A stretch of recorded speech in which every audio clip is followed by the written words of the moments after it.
Om Shanti.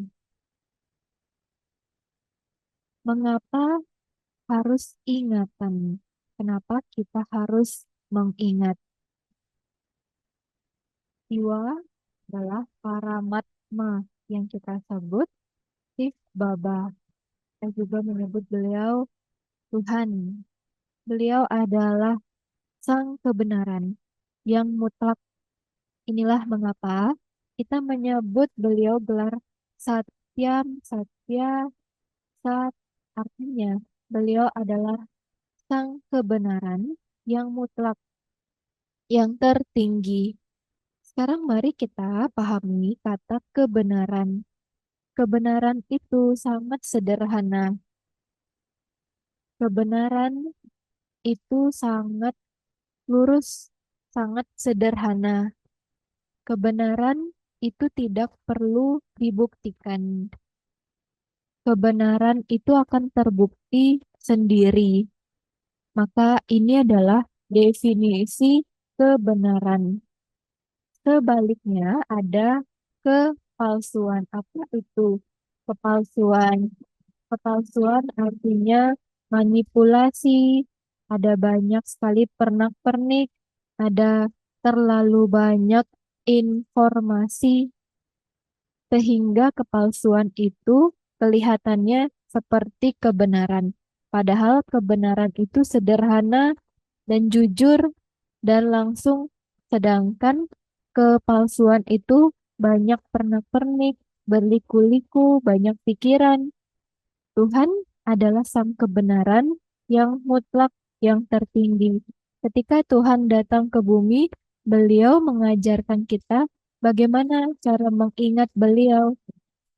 Bayangkan kita sudah berpergian lama 5.000 tahun dan kita tidak tahu kita harus ingat apa dan kita bagaimana cara mengingat itu. Maka Tuhan mengajarkan kita seni mengingat. Kita bisa menyebutnya yoga, bisa menyebutnya meditasi, tetapi Baba suka sekali dengan kata yang sederhana, ingatan. Karena seorang anak pasti mengingat ayahnya. Maka Baba berkata, anak-anak, ingatlah saya. Sekarang, kata ini mengingat kebenaran dan mendapatkan pengetahuan yang sejati, yang benar dari otoritas kebenaran tertinggi. Maka pengetahuan yang benar itu yang diberikan oleh sang kebenaran, sang ayah, itu punya sifat mentransformasi. Jadi pengetahuan tentang kebenaran yang diberikan sang kebenaran itu punya sifat mengubah, mentransformasi. Di Kali Yuga atau di Dwapar Yuga, orang-orang telah memberitahu kita jangan menipu, jangan berbohong, jangan mencuri, tapi kita terus mencuri, menipu. Tapi ketika Baba berkata, jangan mencuri, jangan berbohong, jangan menipu, ingat saya sang kebenaran. Apa yang terjadi pada sang jiwa? Sang jiwa ditransformasi. Kenapa ditransformasi? Karena pengetahuan yang kita dapatkan adalah kebenaran dari sang kebenaran. Maka pengetahuan yang benar punya sifat mengubah, mentransformasi. Sekarang mari kita memahami istilah kebenaran. Kenapa saya suka dengan kata kebenaran ini? Karena ketika Tuhan datang, era kebenaran yang baru, masa kebenaran yang baru itu muncul. Zaman kebenaran itu dilahirkan di Dwapar Yuga dan di Kali Yuga. Kita telah mendengarkan kepalsuan dan kepalsuan. Lalu apa yang terjadi pada sang jiwa? Sang jiwa menjadi lemah, sang jiwa menjadi layu, menjadi tidak berdaya, menjadi berpenyakit, tidak ada energi. Kepalsuan menjadikan sang jiwa layu, tanpa energi, lemah, berpenyakit. Ketika Baba datang dan memberikan kita pengetahuan yang benar, ini adalah kali pertamanya dalam 5.000 tahun di mana sang jiwa yang tadinya lemah, yang tadinya layu dan berpenyakit, yang tanpa daya, ketika jiwa mendengarkan pengetahuan yang benar dari sang kebenaran, apa yang terjadi pada sang jiwa? Sang jiwa yang tadinya tertidur, yang tadinya lemah, yang tadinya berpenyakit, bangun, kita menyebutnya bercahaya atau diterangkan. Jadi sang jiwa menjadi bangkit kembali, dapat pencerahan, dapat antusiasme, punya semangat antusiasme lagi. Jiwa mulai berpikir yang jernih, karena sebelum itu tidak banyak berpikir jernih. Kalau kita disuruh pergi ke sana, kita mau pergi ke sana. Orang berkata ini benar, kita menganggap itu benar. Sekarang kita mulai punya akal sehat, ada sifat mentransformasi, sang jiwa menjadi bangkit, sang jiwa dapat nutrisi dari pengetahuan yang benar ini. Sang jiwa mendapatkan vitamin dari murli, mendapatkan kehidupan yang baru dari murli. Ini adalah kekuatan dari kebenaran. Maka kebenaran adalah aspek yang penting dalam ingatan. Sekarang, mari kita lanjutkan tentang kebenaran di satu layar ini. Ada satu layar yang saya mau bagikan tentang kebenaran, apa fungsi kebenaran dalam diri kita, apa manfaat kebenaran dalam hidup kita, kenapa Tuhan disebut Sang Kebenaran. Semuanya bisa lihat layar ini. Sekarang, di mana ada kebenaran, kebenaran itu sederhana dan langsung. Tanpa dengan kebenaran, tidak banyak ada kesia-siaan. Sedangkan kalau kita ada kepalsuan, itu harus ada banyak kepalsuan lain untuk menghiasinya. Di mana ada kebenaran, ada sedikit pemikiran. Tapi setiap pikiran ada energi. Setiap pikiran itu mengandung energi untuk sang jiwa. Maka ketika kita dalam kepalsuan, kita punya banyak pikiran, tetapi kita menjadi lemah, tambah lemah. Sedangkan dalam kebenaran kita ada sedikit pikiran. Dan karena itu pikiran yang benar, walaupun pikirannya sedikit, tidak banyak ada energi yang keluar atau yang sia-sia. Maka leakage-nya atau kebocorannya sedikit. Sedangkan dalam kepalsuan kebocorannya banyak. Itulah kenapa dari zaman perunggu sampai zaman besi kita sangat jatuh karena kebocoran energinya besar. Sedangkan di zaman emas, zaman perak, kebocoran energinya sedikit. Itu karena pikiran, jumlah pikiran dan kualitas pikiran. Di mana ada kebenaran, ada sedikit pikiran, kebocorannya sedikit. Di mana ada sedikit kebocoran, sang jiwa menjadi ringan. Di mana ada sedikit kebocoran, sang jiwa dapat kekuatan. Dari mana kekuatan datang? Karena sedikit pikiran dan pikiran yang bagus, yang penuh dengan kebenaran, yang datang dari sang kebenaran. Maka kita mendapatkan kekuatan. Ketika sang jiwa sudah kuat, maka sang jiwa menjadi yang bertindak dan bukan hanya berpikir saja, tapi yang bertindak.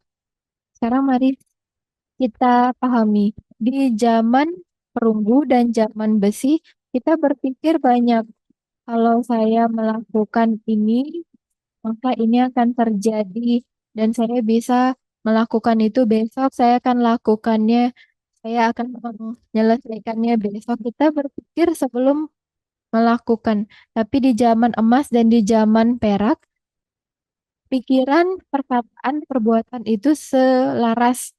Baba menggunakan kata sifatnya alami. Apa artinya sifatnya alami? Sang jiwa, pikiran, dan melakukan itu dalam waktu yang sama. Dan apa artinya ingatan? Mengingat, terkoneksi kepada Baba. Tidak banyak pikiran karena dalam ingatan ada pengalaman, ada perasaan, ada pencapaian, ada kekuatan, maka tidak perlu banyak berpikir.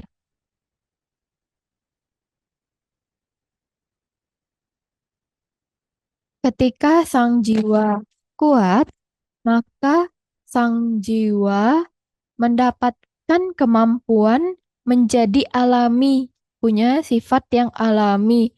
Jadi kalau mau melakukan sesuatu, lakukan, tidak perlu lagi berpikir, saya akan lakukan jam 10 atau saya akan lakukan 2 hari lagi, saya akan lakukan sebelum dia datang. Maka tidak ada pikiran yang sia-sia. Ketika jiwa itu kuat, sedikit pikiran dan dia berbuat, lalu ada pencapaian, ada cinta kasih, ada banyak kekuatan, dan tidak ada susah payah. Baba berkata, di mana ada cinta kasih, tidak ada susah payah. Ingatan juga adalah kebenaran. Ingatan juga berdasarkan cinta kasih. Maka sedikit pikiran-pikiran, lebih banyak berbuat, itu adalah dewata. Mari kita lihat orang-orang yang ada di surga. Apakah orang-orang di surga dia menjadwalkan harinya, hari ini saya akan ini jam 10 saya akan ke kelas ini, kelas itu. Apakah dewata berpikir demikian? Tidak. Mereka bangun di pagi hari, mereka mandi di sungai yang indah. Mereka mandi dengan sederhana, tidak perlu banyak berpikir, hari ini jam 6 saya akan mandi. Mereka hanya menikmati, lalu mereka sarapan secara alami, tidak banyak merencanakan, tidak banyak menggunakan waktu, tidak ada penggunaan energi yang berlebih dari pikiran. Maka mereka menjadi orang yang alami, tidak banyak berpikir. Sedangkan di zaman perunggu dan di zaman besi, kita lebih banyak berpikir, tetapi sedikit ada perbuatan dibandingkan pikiran yang kita miliki. Mari kita lanjutkan. Ketika kita mulai berbuat, kita dapat kekuatan, tidak ada kesia-siaan, kebocoran, pikiran kita sedikit, kita bisa mentransformasi diri, dan kita bangkit dapat kehidupan yang baru, ringan, ada semangat, antusias, dan inilah yang disebut kebebasan. Apa itu kebebasan? Kebebasan adalah di mana tidak ada beban dalam proses pemikiran kita. Saya harus lakukan ini, harus lakukan ini dalam jangka waktu segini. Ini pekerjaan berat, saya lelah, saya sakit, saya tidak punya energi, tidak ada uang, maka ada beban, tidak ada kebebasan. Tapi ketika sang jiwa kebocorannya sedikit, dia kuat, dia alami, melakukan perbuatannya alami, dia terkoneksi pada sang kebenaran, dia ditransformasi, dia bangkit, dan dia bebas. Dan kebebasan ini Baba menyebutnya mukti dan jiwan mukti. Apa itu mukti dan jiwan mukti? Sang jiwa yang tidak ada beban, tidak ada penderitaan, tidak berpenyakit. Kenapa?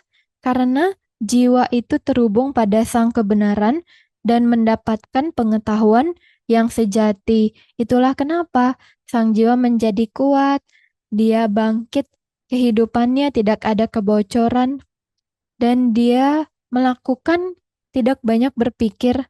Maka kebebasan itu adalah yang kita perlu alami saat ini.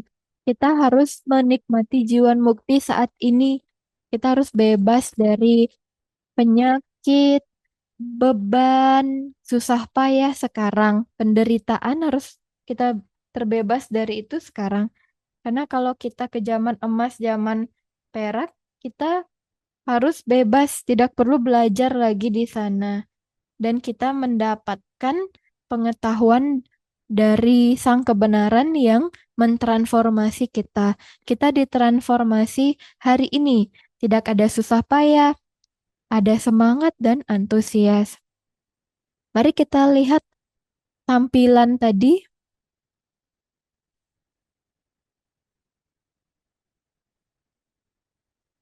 Mari kita sedikit melihat tampilan tadi.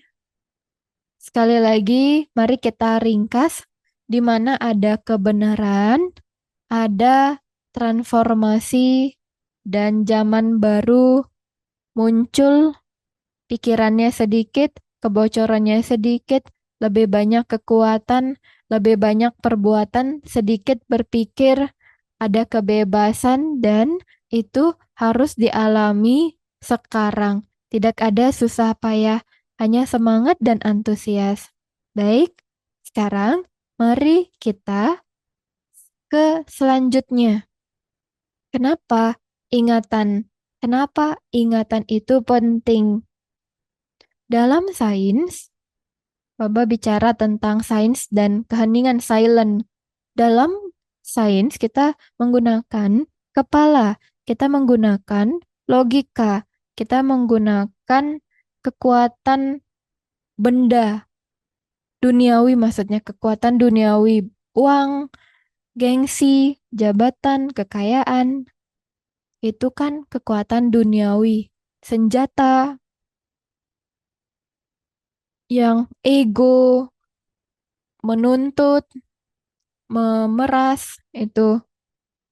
Sains itu punya sifat yang bagus karena memberikan kenyamanan, tapi di sisi lain juga menyebabkan penderitaan. Sains menggunakan kekuatan senjata untuk berperang. Tetapi dalam ingatan, kita tidak banyak gunakan kepala. Kita gunakan hati. Hati. Hati itu penuh cinta kasih. Hati itu lembut. Hati itu penyayang. Hati itu damai. Maka kita mau gunakan kekuatan kepala, sains, atau kekuatan yang lembut. Kekuatan yang lembut dengan cinta kasih dan kedamaian. Jadi kenapa harus ingatan? Ingatan mengubah kita dari kekuatan kepala ke kekuatan hati. Lebih ke kekuatan yang halus. Maka Baba selalu berkata sains melawan keheningan.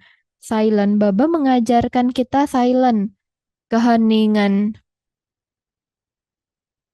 Sehingga sang jiwa bisa memahami dirinya dengan benar, bisa melihat dirinya dengan benar, bisa memahami dirinya, bisa mentransformasi dirinya, dan menjadi orang yang bermanfaat di dunia.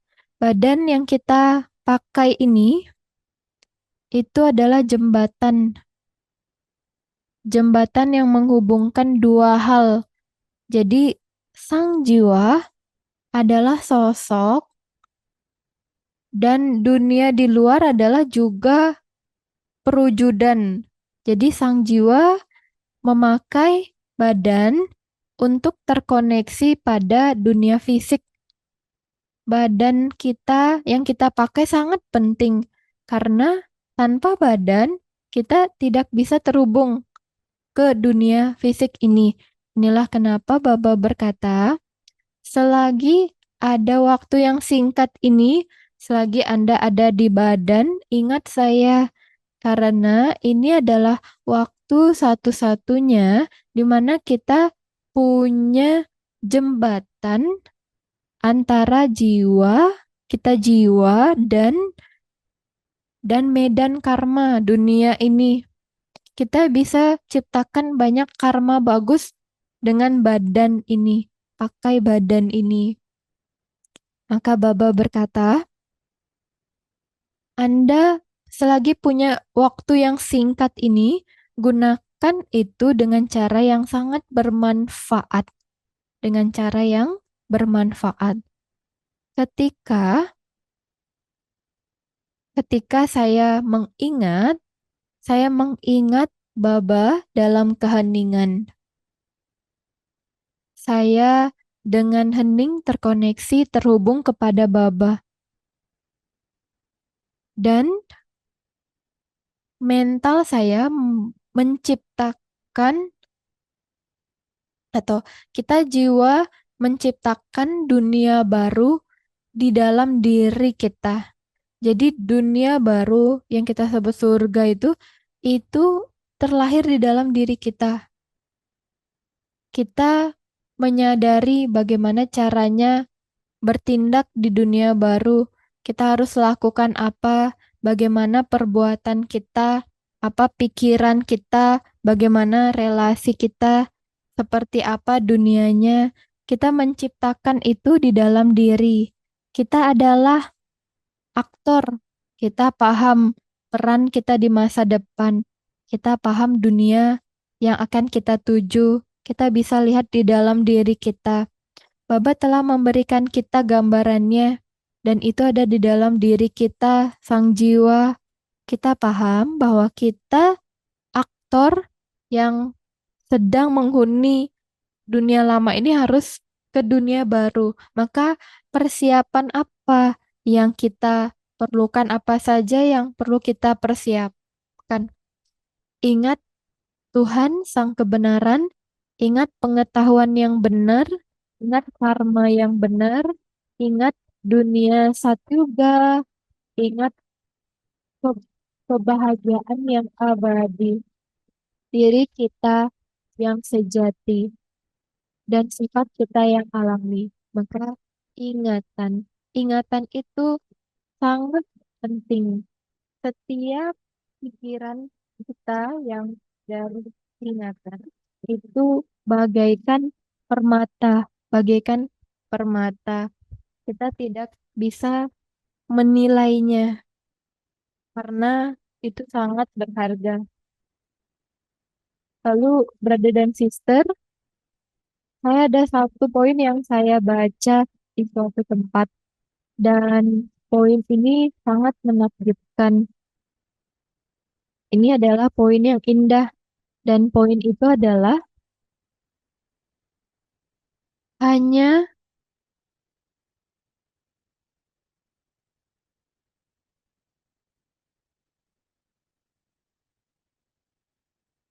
hanya kaisar yang tidak materialistik, hanya kaisar yang tidak materialistik, yang tidak terikat oleh materi, yang tidak terikat oleh hal-hal duniawi, hanya kaisar yang seperti itu saja yang bisa menguasai dunia, yang bisa memerintah dunia, bukan kaisar yang punya uang banyak, bukan yang punya senjata nuklir, hanya kaisar yang tidak materialistik. Siapa kaisar itu? Kita jiwa jiwa yang memahami bahwa apapun yang dia lihat di dunia ini, yang materi-materi di dunia, itu tidak permanen, tidak selamanya dan bisa musnah.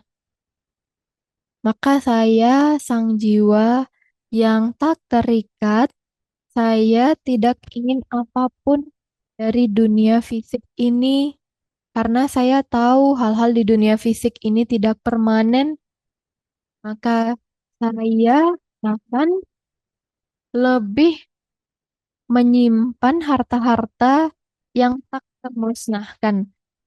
Apa saja itu pengetahuan, kebajikan, kekuatan, kekuatan spiritual yang permanen sifatnya. Karena kebenaran itu permanen. Kebenaran yang sejati itu permanen. Kebenaran tidak bisa dihapus di dunia. Hanya kebenaran yang memberikan kebahagiaan sejati. Hanya jiwa yang penuh kebenaran yang bisa memerintah dunia. Hanya jiwa yang penuh kebenaran akan menolak hal-hal yang tidak permanen. Hanya jiwa yang sejati yang bisa paham nilai spiritualitas, nilai pelajaran spiritual, dan mengingat Tuhan Sang Kebenaran. Maka hanya kaisar yang tidak terikat pada hal-hal materi yang bisa memerintah dunia. Kalau kita lihat Brahma Baba, orang yang hebat, orang yang sangat baik dan penuh pengetahuan, dan dia punya banyak uang. Kenapa dia mempersembahkan semua itu? Dengan mempersembahkan itulah dia bisa jadi penguasa dunia. Atau Wiswa Raja. Kenapa Brahma Baba mempersembahkan itu kekayaannya? Karena hanya ketika dia tidak ingin hal-hal fisik, maka dia dapat kekuatan. Maka dia dapat kekuatan spiritual. Maka baru demikian dia jadi penguasa dunia. Maka dia bisa menguasai dunia. Tidak ada kekhawatiran, maka dia tidak ada kekhawatiran karena tidak ada keterikatan, tidak ada keinginan. Dia menggunakannya hanya untuk mempertahankan badan dan memberi manfaat kepada orang lain. Tapi kalau itu tidak ada, tidak apa-apa. Tidak ada keinginan dari hal-hal duniawi. Maka Brahma Baba membuktikan itu. Kenapa beliau membuktikan itu? Karena beliau akan jadi kaisar pertama di dunia. Jadi, ketika saya lihat sains, sains itu luar biasa. Ada banyak sekali penemuan baru, teknologinya luar biasa. Tetapi apakah kita tahu tentang diri kita? Kita tahu tentang kebenaran? Bisakah kita menciptakan masa depan kita, keberuntungan kita? Apakah kita tahu pencipta?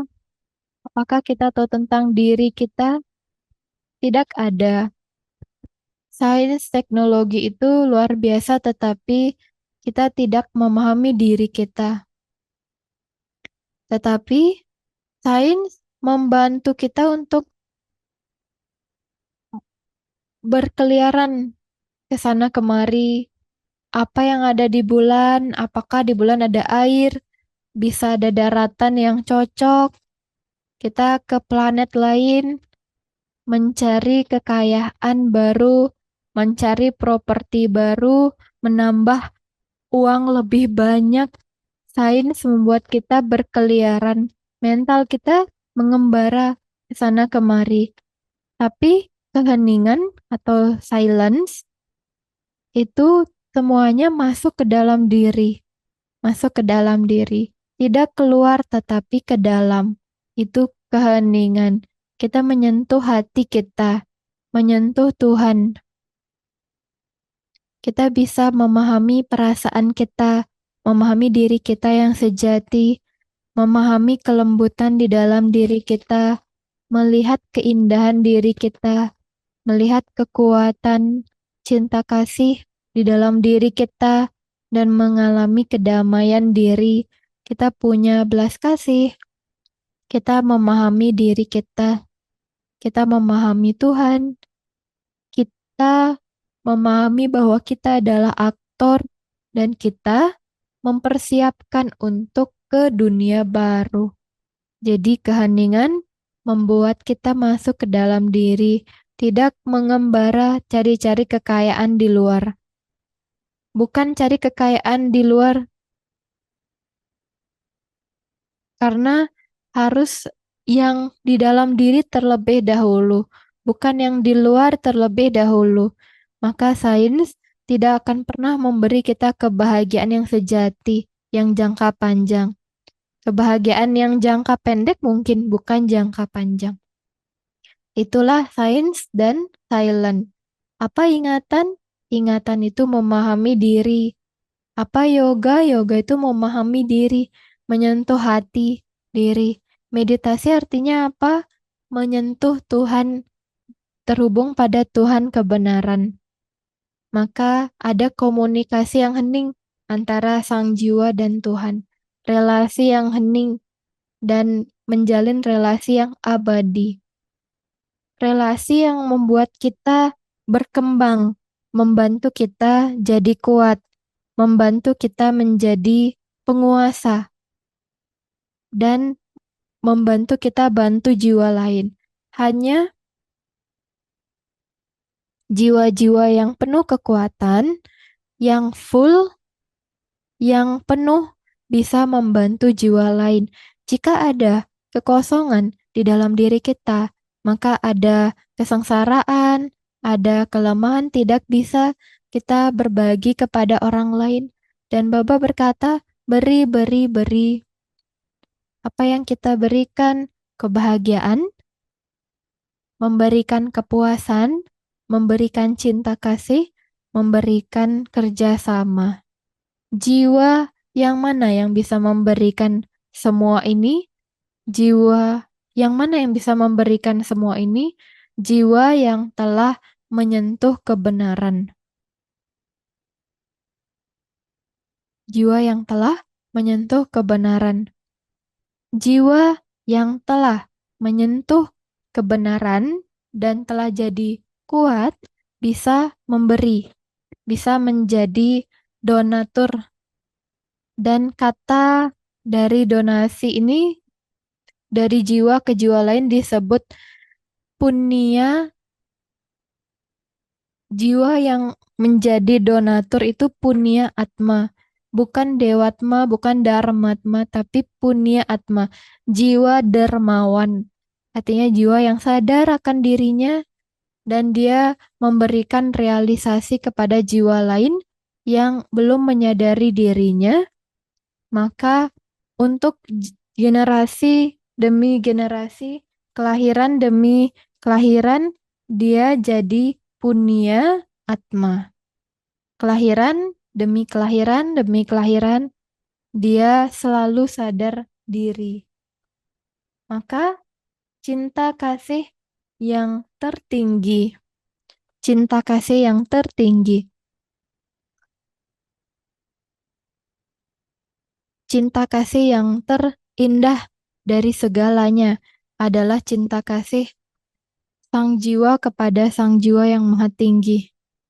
Itu adalah kisah cinta kasih yang hebat.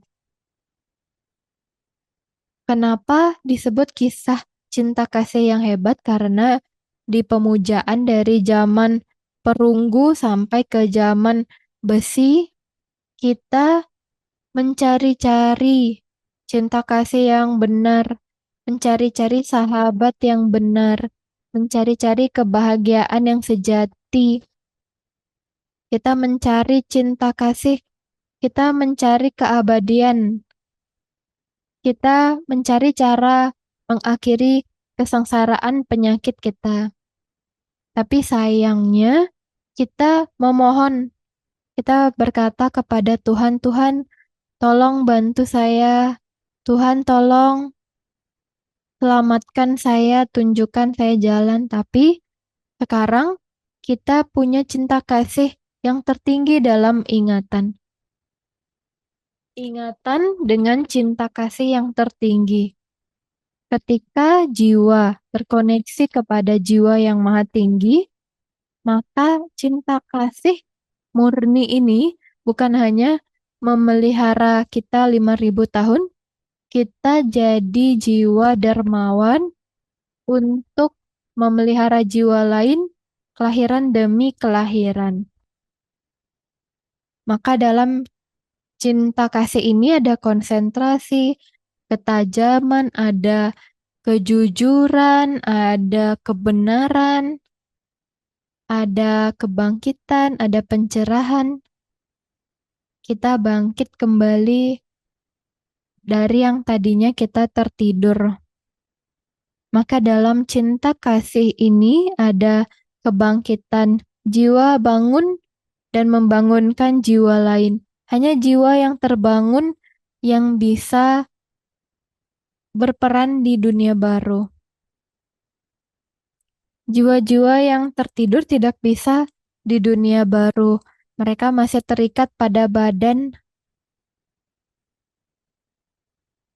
Ketika jiwa terbebas dari ikatan badan, maka dia terbangun.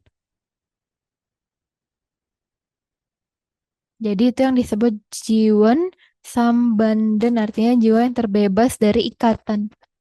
Tidak terikat oleh apapun. Maka cinta kasih terluhur adalah koneksi antara jiwa dan jiwa yang maha tinggi.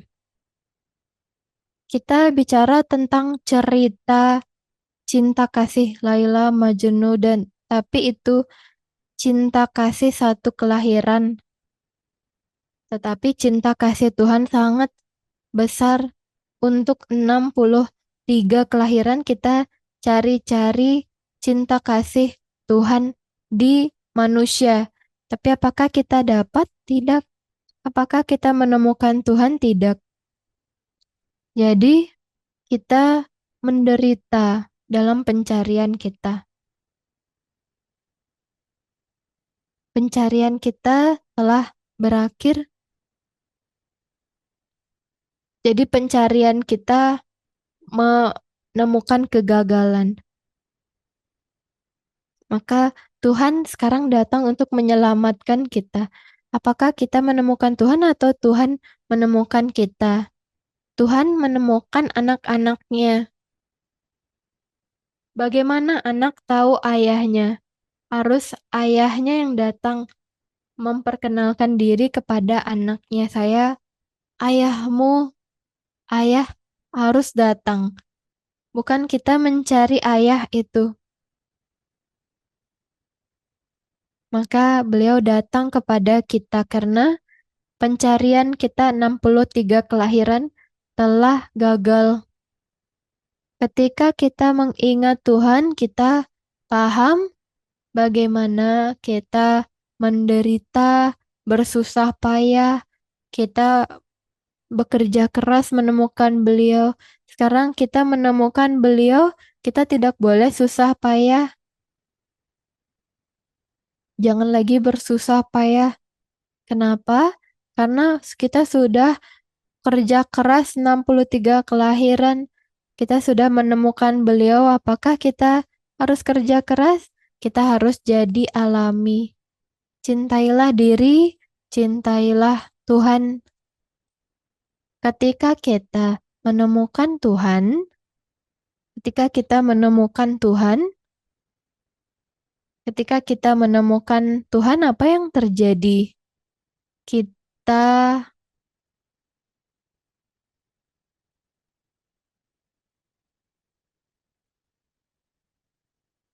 kita masuk ke dalam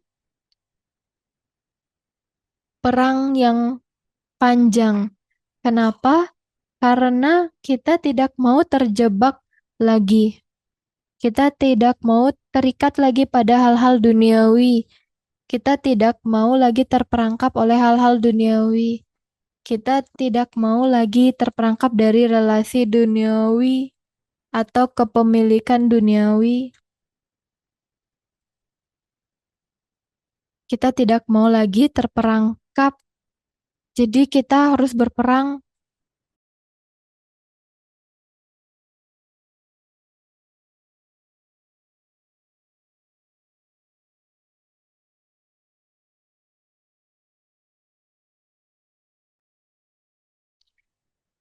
Kenapa kita harus mengingat? Kenapa ingatan itu kunci untuk ke dunia baru?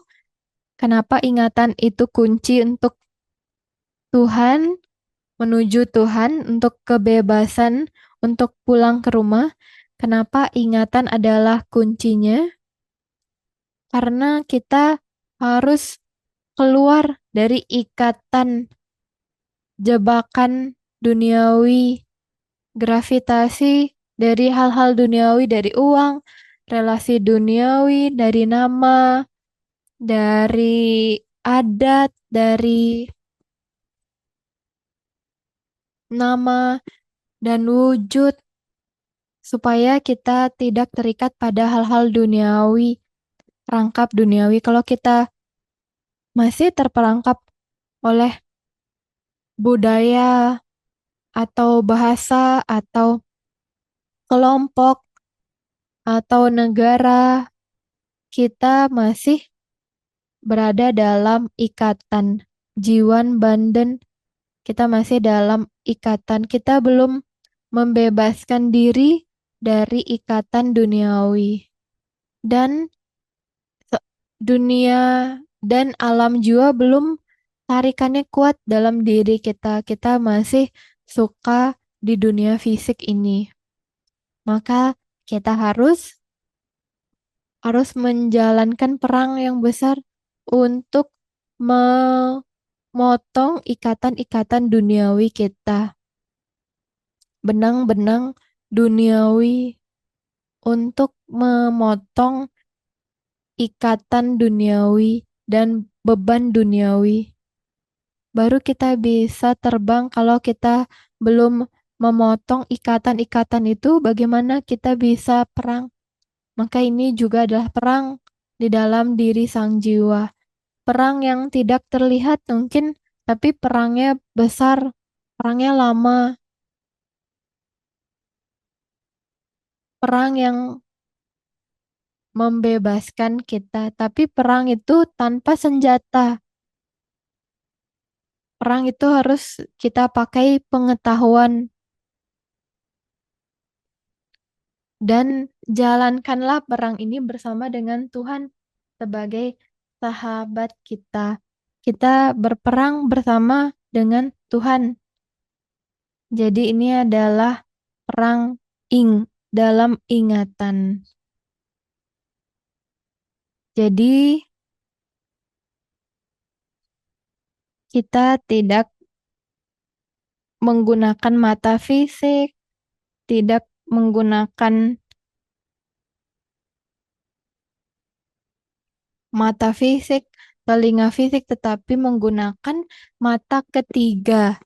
Kita melihat dengan mata ketiga untuk melihat musuh yang tidak terlihat, melihat kebenaran, dan untuk terhubung pada Tuhan Sang Kebenaran. Tuhan mengajarkan kita seni untuk masuk ke dalam diri dan menyentuh diri kita. Mengasihi diri kita, menerima diri kita, memiliki respek diri untuk diri, dan memahami kita milik siapa. Kita adalah milik dari marga tertinggi, marga ketuhanan, marga yang mengangkat sang jiwa kelahiran demi kelahiran, dan membebaskan kita dari menjadi jiwa-jiwa berdosa di neraka, menjadi jiwa-jiwa luhur di surga, dari manusia menjadi dewata, dari buruk menjadi rupawan, dari hutan ke kebun bunga. Maka beliau adalah sang kekasih kita yang sejati, Baba kita, Tuhan, Sang Ayah, pengajar kita, Satguru kita, Ibu kita. Ketika kita menjadi bagian dari pasukan Tuhan, ketika kita menjadi bagian dari pasukan Tuhan, Pandawa atau Syakti, ketika kita menjadi bagian dari itu, kita bisa mendengar suara yang tak terdengar. Contohnya, orang-orang yang menderita di dunia yang mencari-cari Tuhan, kita bisa memberi mereka sakas, maka kita adalah tentara ketuhanan. Mengirimkan sakas itu tugas kita. Kepada siapa? Kepada jiwa-jiwa yang menderita, yang sedang mencari-cari Tuhan, yang kesakitan, kita mengirimkan sakas kepada mereka dalam mansa sewa. Maka dalam ingatan kita melakukan mansa sewa untuk seluruh dunia. Bayangkan Tuhan menjadikan kita jiwa dermawan sehingga kita bisa tinggal di satu tempat, di satu badan. Di waktu ini zaman peralihan dan kita bisa melayani seluruh dunia, memberikan sakas, memberikan panduan, memberikan kedamaian kepada jiwa-jiwa yang mengembara, jiwa-jiwa yang tidak berdaya, yang mencari Tuhan.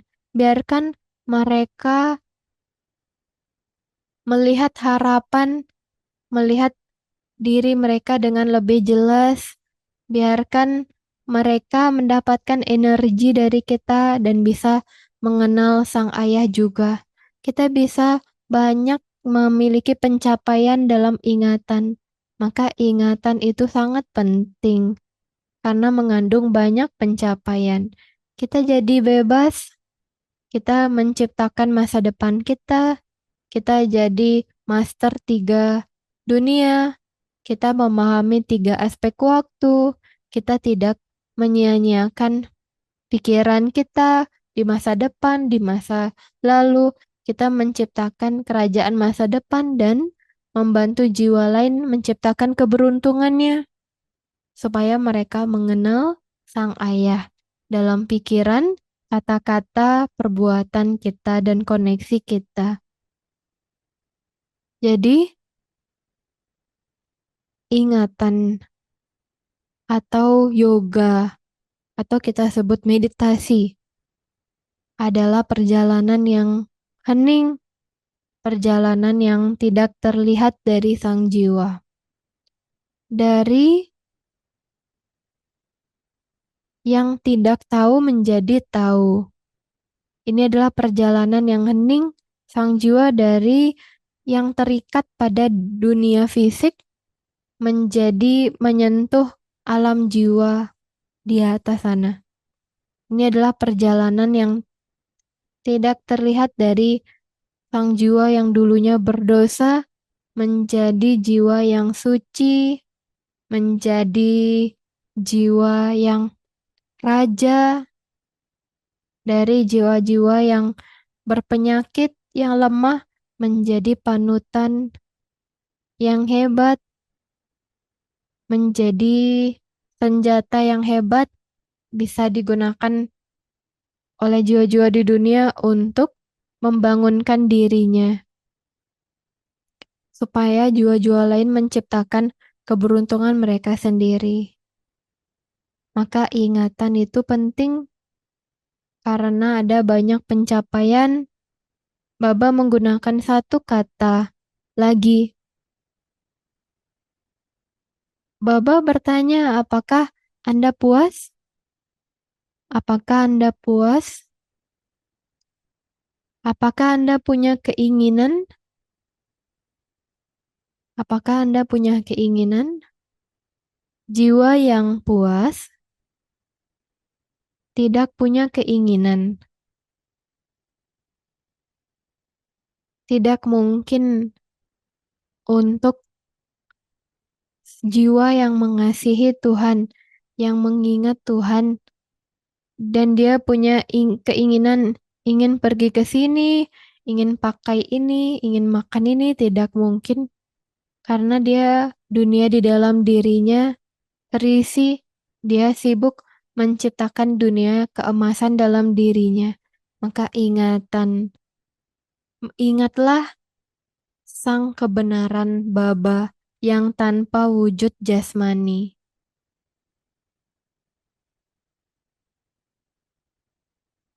Sang ayah kita yang manis, yang penuh kasih.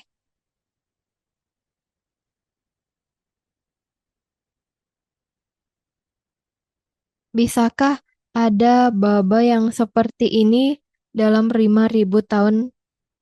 Bisakah ada jiwa seberuntung diri kita dan Anda dalam zaman peralihan ini?